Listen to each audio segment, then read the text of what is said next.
No. Forest School is all about giving children and young people positive experience in the open, ideally in a woodland, and this should be a really positive experience. So what makes it different from other outdoor education? Well, first of all, the ethos is that it's regular sessions, hopefully once a week, over long term, all seasons and in all weather conditions. Ideally, these individuals will therefore get a relationship with the natural world around them, and the Forest School approach is fundamentally about learning through play. The Forest School leader having ultimate responsibility for providing those experiences and catering for individual needs. So in that sense, it facilitates the learning but does not dictate the outcomes of the learning, and it's adapted for each individual's needs. And as a result, Forest School work on the holistic development of children rather than specific areas of learning. So what do I mean by holistic development? Holistic development puts the whole child at the centre, catering for all their diverse needs, including emotional, social interactions and the support that they need there. It also looks into the way their curiosity develops and the creativity. In holistic development, as in the Forest School approach, it's about experiencing things rather than directing the learning, and so it encourages individuals to think for themselves and to lead their learning in the way they want to take it.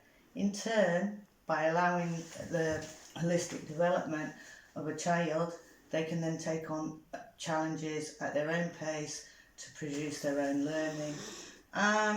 Also fundamental to holistic development is creating community, a sense of community, which is part of the Forest School ethos. So how is holistic development facilitated through Forest School? Well, understanding that the individual is more than the sum of its own parts. Playing and exploring in the woodland encourage the learners to become engaged and take responsibility over their learning.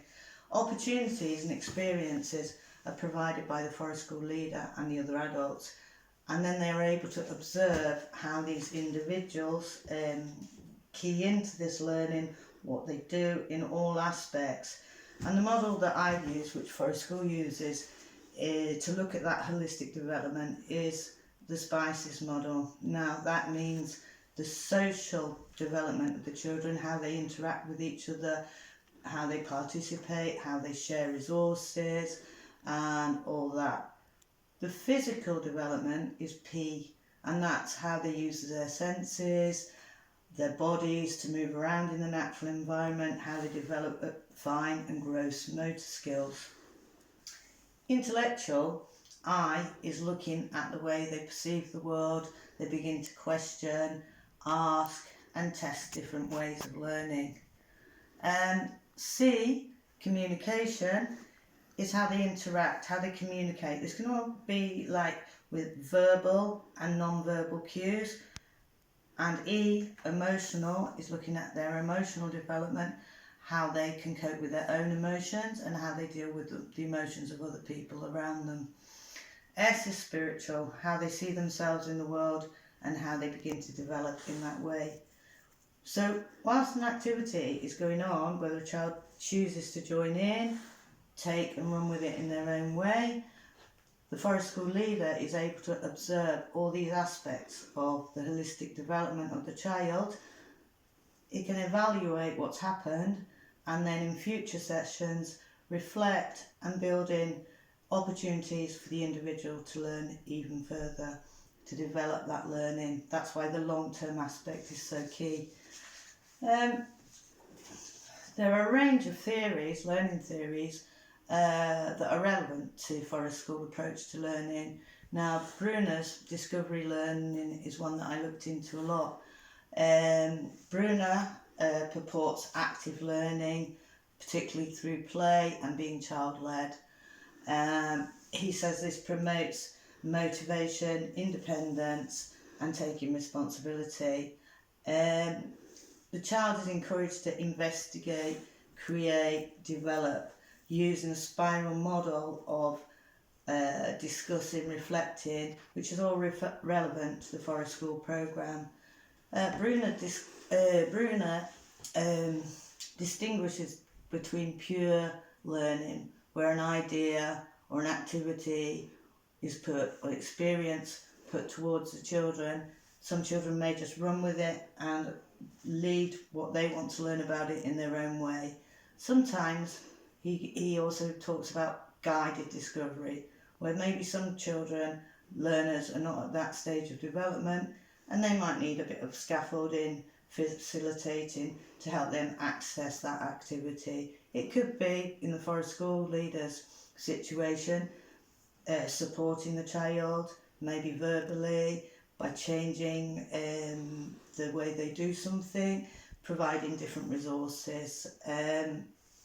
His theory is also fits in with the Forest School approach, that children learn at their own pace, not compared to others, and their own achievements in their own way are celebrated. This develops confidence and self-esteem. Another theory that I really looked into, and think this is one of the unsung heroes of outdoor learning, it's Keller. And he spent most of his life developing his biophilia theory, which I understand to mean like humans' innate need to have a relationship with the environment.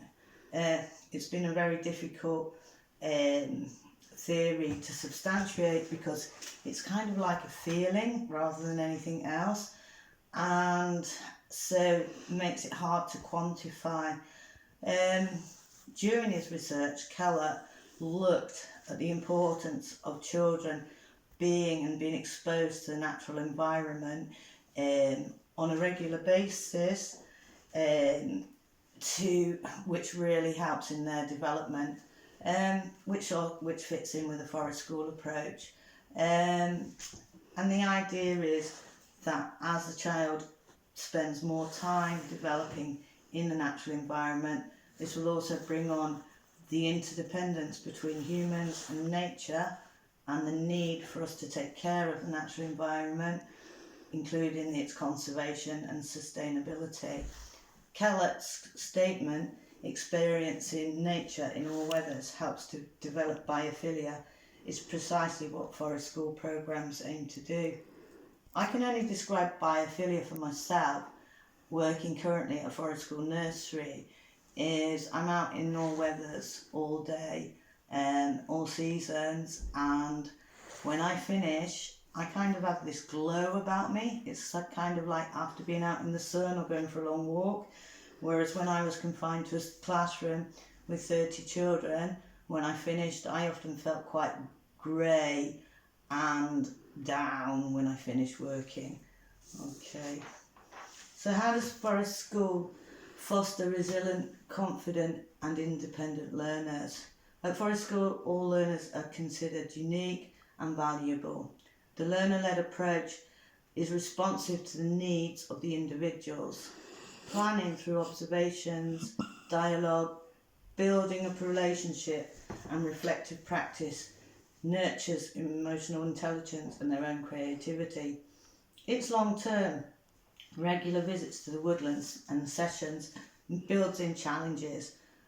The forest woodland floor can be really hard in cold weather, and then recently it's rained here in Sheffield, and you have to have the challenge of it being very muddy, slippy, all those types of things bring in the extra challenge, which also brings in resilience.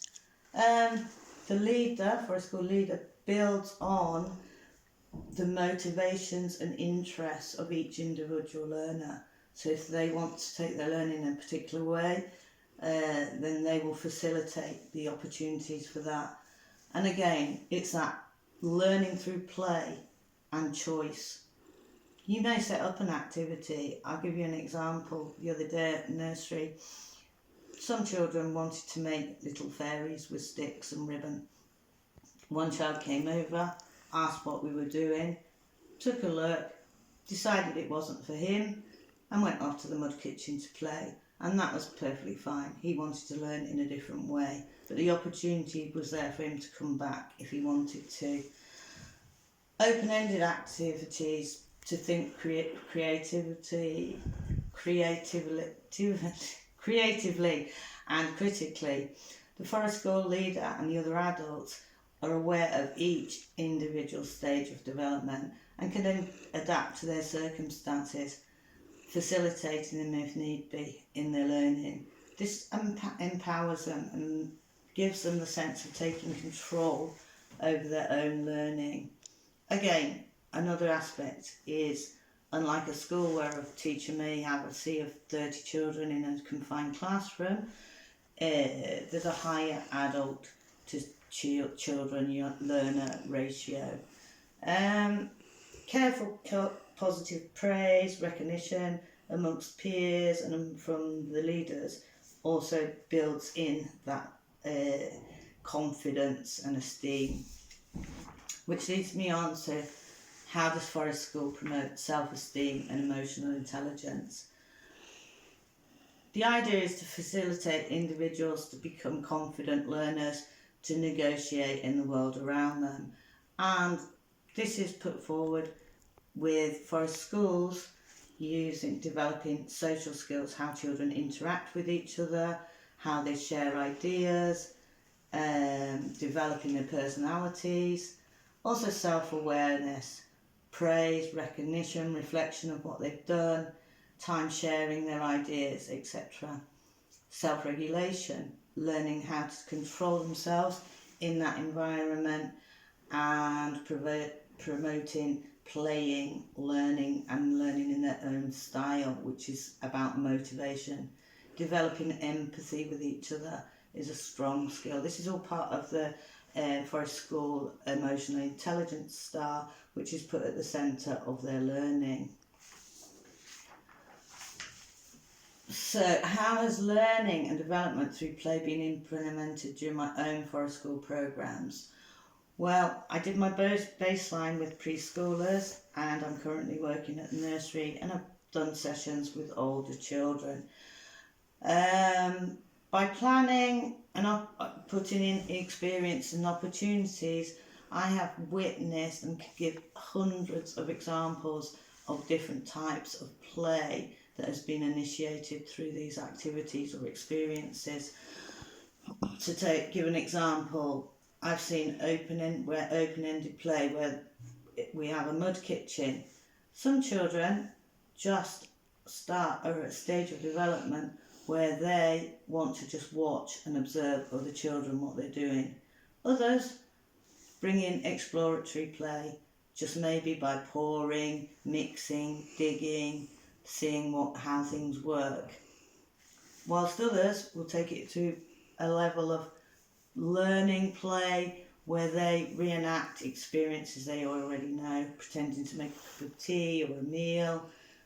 And then others that are ready for it will move on to a stage of imaginary play, role play, fantasy play, and just by the Forest School leader changing maybe a resource, putting in maybe a witch's cauldron, then the child can take their learning to a different stage, a different level. I've given the example of a mud kitchen, but the same can be applied. A branch becomes a pirate ship, a fire engine, maybe a horse, a dragon, and then all ranges of play and learning through play can be developed. It is amazing, having worked long term now at the preschool, how you can look at that holistic development of children and how much they learn through play. At the same time, no child is expected to join in if they don't want to. They might just want a quiet time on their own. There are other aspects of play, social games like hide and seek, where children initially need some guidance on the rules and boundaries, but then I've seen them go away and invent their own games in the same way. Other games like that are treasure hunts and things that we've done.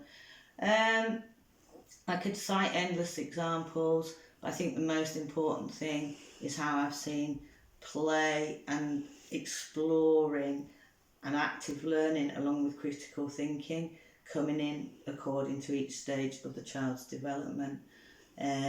It's more about how they learn, it's the journey rather than a learning outcome.